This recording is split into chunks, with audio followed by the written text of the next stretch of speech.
Okay. And you can go wherever you like. You just have to just stay distance from the other folks. Okay. So we can all be safe. Wait. You said this is a General Electric diesel? Yes, sir. All right. You want to get on this one? Kind of want to get up close to the locomotive itself. Let me see. Well, there's the... I kind of want to get up close to it. And there's the Motorcoach that I thought I was gonna ride, but unfortunately no. And you know what? We'll just go here because like the view's more scenic and open. Holy cow! Yeah. No, I'm over here. Hey, Sneakwood. You're just going to walk across and like that. I want to show you we get crossing into the next train car.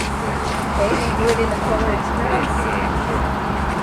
But this one. Right here is where it's coupled together and you can walk right across. So this is one of the old rail passenger cars. Okay, we're just checking it out because we don't get to see this. Sorry. This is the back of it.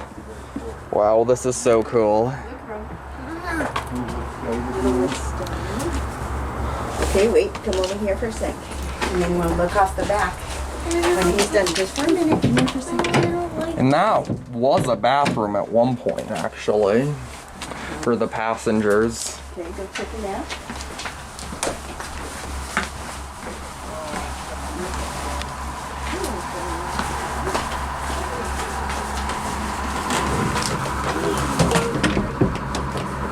Oh. This one's open. I can kind of see the inside of it, but not real well.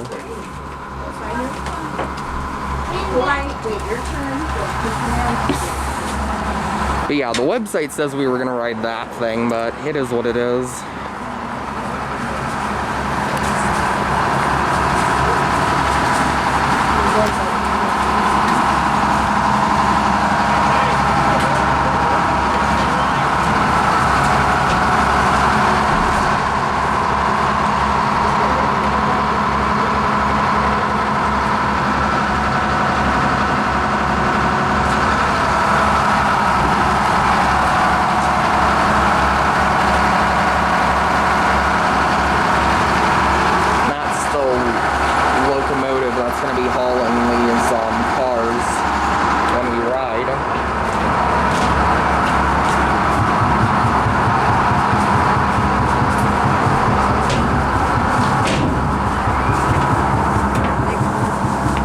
Where did Mr. Wayne go?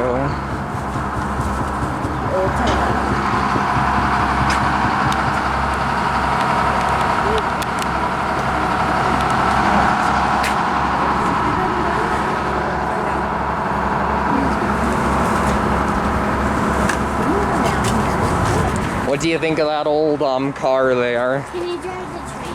I'm just thinking that when they first made this, I bet the people just couldn't believe how incredible it was. Yeah. Because, you know, I bet there are people saying, you know, because it was, what, 1880? Yeah. And, you know, there were people around that were, you know, just think of what a coach would look like in 1800. Yeah. And there are people saying, you know, that were alive in 1800 that couldn't believe how modern and... Yeah, this was like very modern for the time.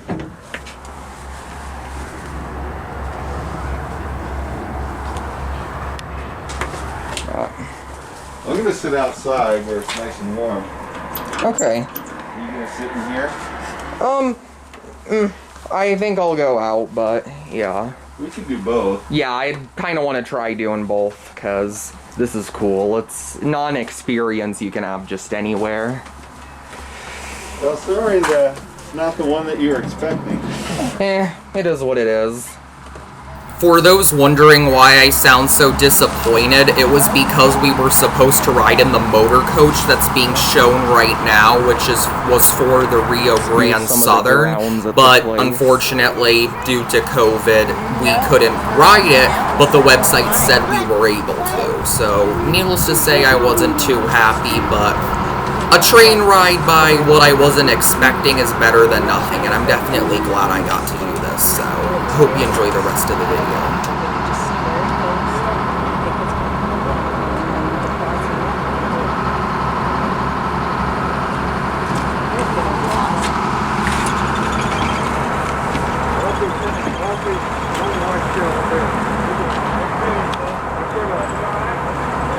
It looks like now we're about to start moving. I'm currently in the middle wagon here. That's the historic coach. There's the covered one. That's otherwise mostly open, but... Welcome aboard, everybody. Welcome, you guys. Thank you. You're here at the museum. Our whole crew today, all volunteers. We like taking you for train rides when we can, and when we're not doing this, you'll find us over at the Roundhouse working on our antique equipment here at the museum, which is over 140 years old. So a few safety reminders.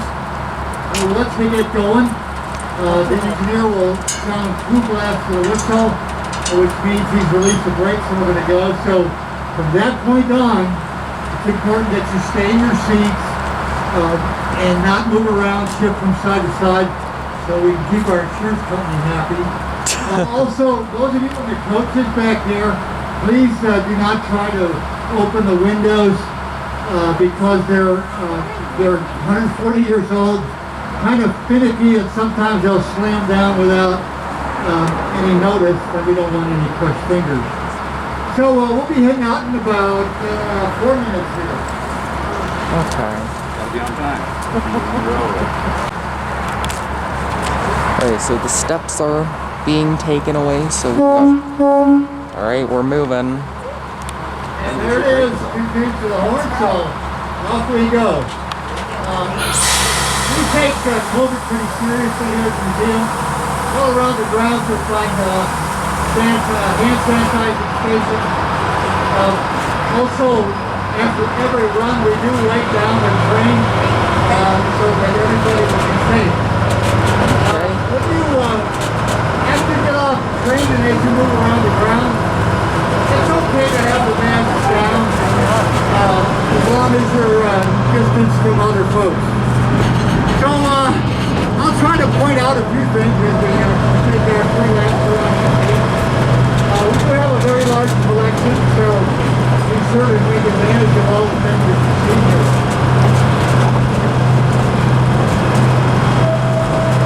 If you look off to the inside of the curve, you'll see 2 Union Pacific cars and passenger cars from the late 40s and 50s. 4801 is actually a dining car. Prior to COVID, you could actually reach that out for birthday parties or other events. Unfortunately, we haven't figured out a way to make that work. Hopefully, we'll be able to do that soon. Also on the inside, you see the Denver Garden Railway Society Garden Railroad. They're one of the oldest companies in the United States. They built, operate, maintain as a museum. Special event with us today are the Denver Free Railroads. They have a modular railroad set up in a pavilion. So be sure and get a good look at that. They're great folks and you'll enjoy seeing their trip.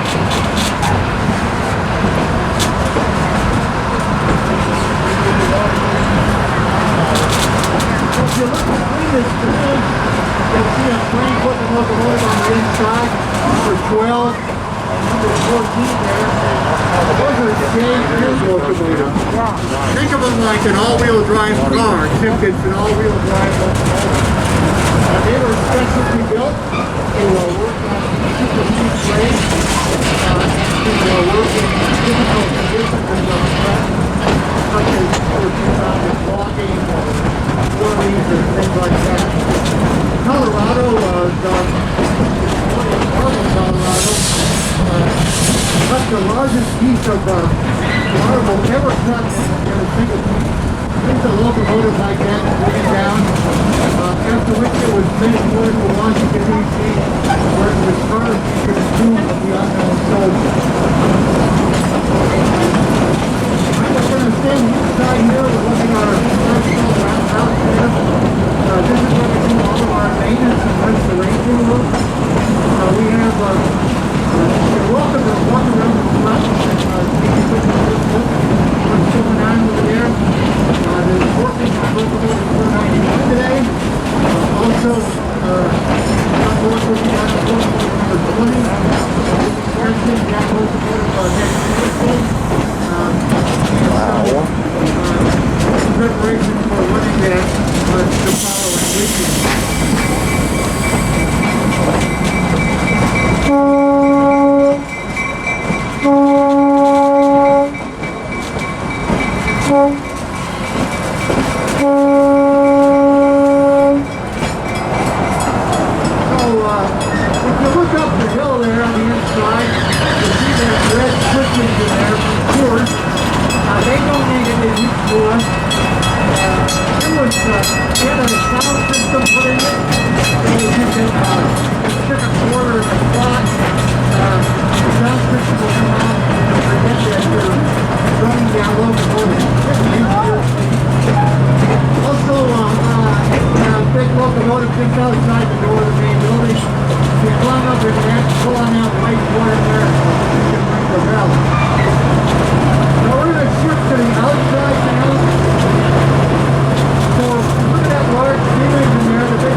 Crews loaded the ice down into bunkers inside the car. If they needed extra cold, they would put rock salt on it, but oftentimes it wasn't needed. And that's how they got fruit and vegetables down from the San Luis Valley and other valley growing areas here in Colorado. They were narrow gauge cars, so they're pretty small. And so when they got to Denver, they would have to be transferred to standard gauge refrigerator cars, which would then haul them up to the eastern market.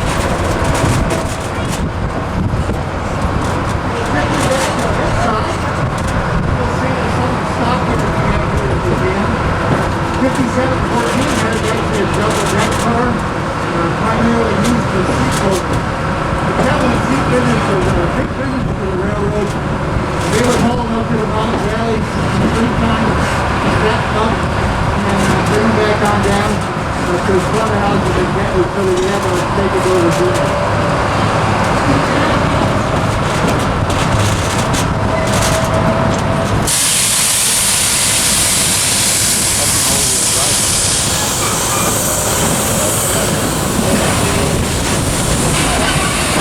On the inside of the loop, you'll see a combine car, a combination passenger baggage car number 50 there. If you look inside the windows as we go by, you'll see that it's been beautifully restored in its condition. It took us 8 years to do that. A lot of times we'll run that on a special train. Here it comes right now. Our crews did all the work in there, so all the upholstery, woodwork, everything. The only remaining transit progress was the railroad.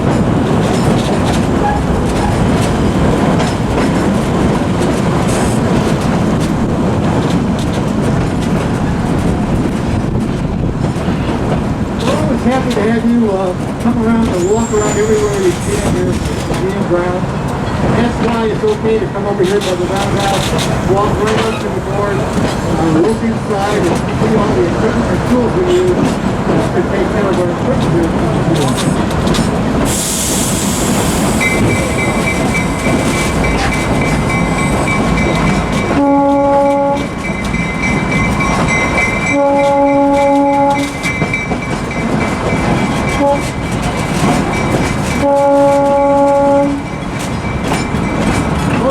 Most folks don't think much about railroads anymore, but in the early days in Colorado, it changed everything for the folks in the small towns and mountains.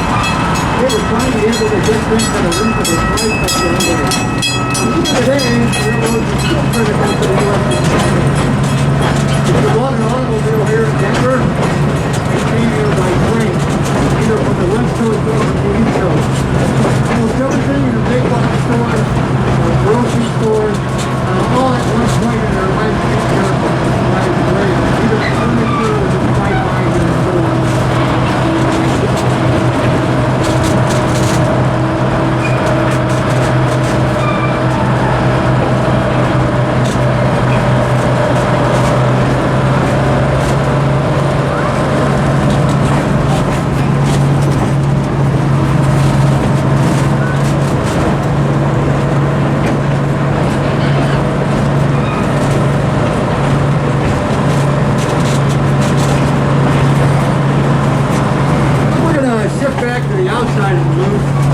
Next to the orange refrigerator car, you'll see Caboose 0578. It's another recent restoration we have done here. We replaced all the rotten wood, put a new roof on it. We redid the interior back to its original specifications, painted it up, and occasionally we are able to give rides in that for the members on Members Day. Kind of a interesting story is coming up here on the outside. You'll see our water tank and our section house.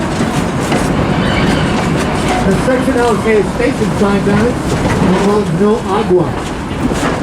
No Agua in Spanish means no water. And when the Rio Grande Railroad goes down into New Mexico, the local folks said, hey, no agua here, no agua. But the railroad built the station anyway and named it No Agua. Ironically, about 9 months later, they decided to drill for water. Lo and behold, they found the water. But they never changed the name of the station until it was finally tore down. And our founder, Robert W. Richardson, actually saved those very station signs from that old station.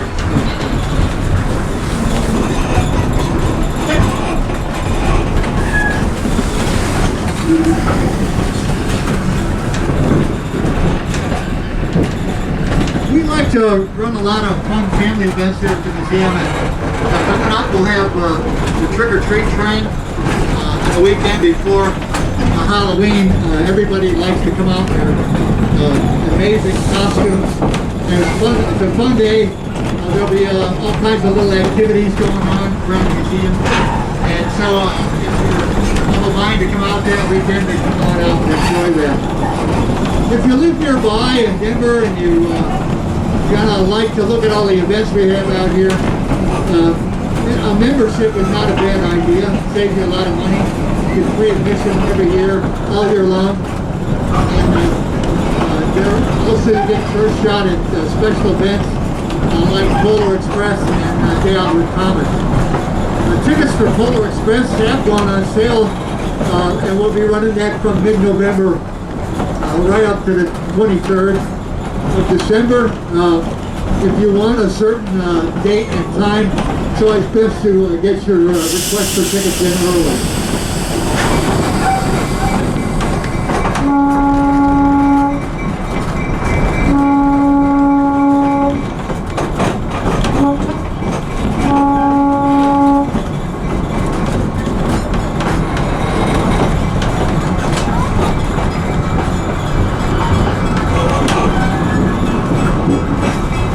That was our last lap, so we'll be coming into the boarding area. Want everybody to stay seated until we get fully stopped the engineer blows one blast of the horn, which means that he has set the brakes and it's safe for you to get up and get off the train. I would like to ask those of you on the open cars to exit at the rear of your car so we don't get crowding at the exit.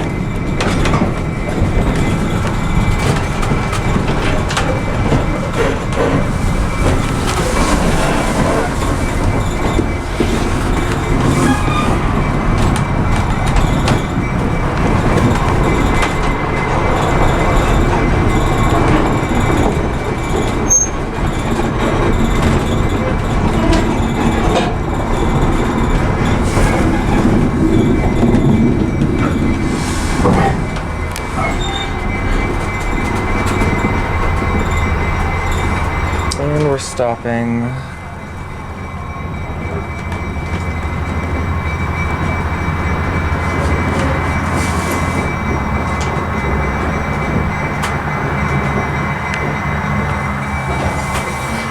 Yeah, we stopped. Okay, Okay, good. there it is. Thanks for coming out. We really appreciate it. We were shut down quite a bit. There's the steps. Well, there's the old coach I just got out of. That's the open wagon. And there's the locomotive itself. I'm gonna get some still shots of both the locomotive and the coach. See, there's the coach. I mean, the locomotive.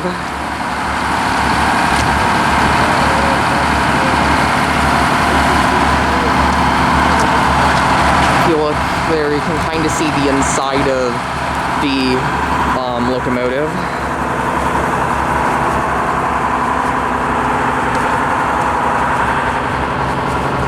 And there's the front of it.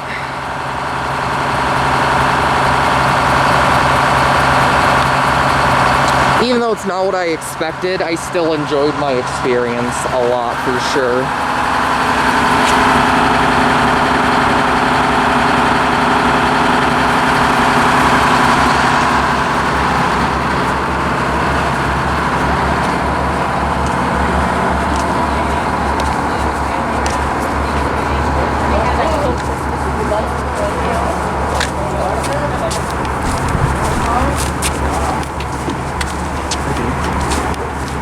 And there's the coach, Denver and Rio Grande Western.